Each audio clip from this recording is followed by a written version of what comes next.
Welcome to the Spring 2017 update of Business World On.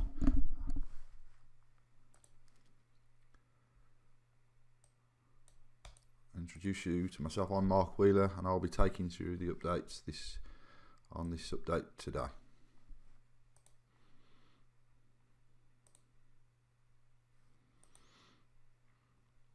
Just to go through the agenda, so that anyone who doesn't want to listen to any parts of it can skip parts they're interested in.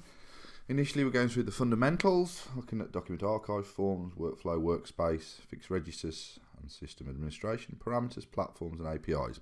Some technical pieces in here, so you may want to skip through certain pieces of this, but it's part of the update.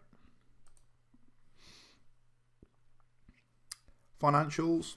We'll be going through a lot of information that's now moved over from desktop to web, so all the items that have moved across, the reporting and how that's moved on, and at the end some more technical issues around new parameters and web services. Reporting, Information Browser 2, all the changes since the last release, including charts and gauges, analyzer and integration.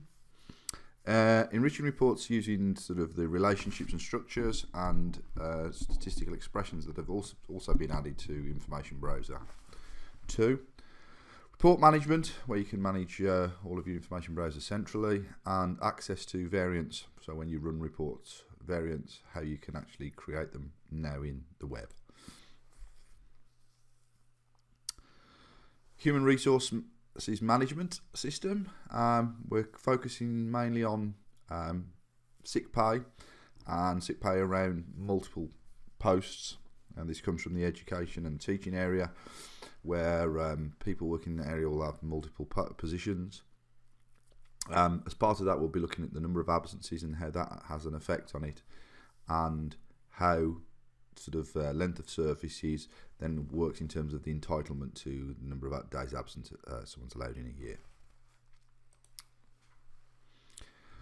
After those main sections, we've got a brief look at the next three areas. The first is field service management, looking at the service planner application, then looking at a couple of mobile items, field service mobile and the new asset inspection mobile.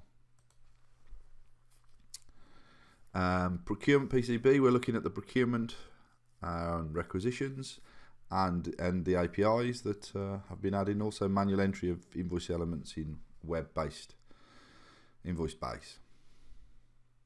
And finally, we'll look at education, looking at the research costs and pricing, the participating costs, additional validation of staff cost projects, parameters customization, and then again sort of the web APIs for integration with external systems.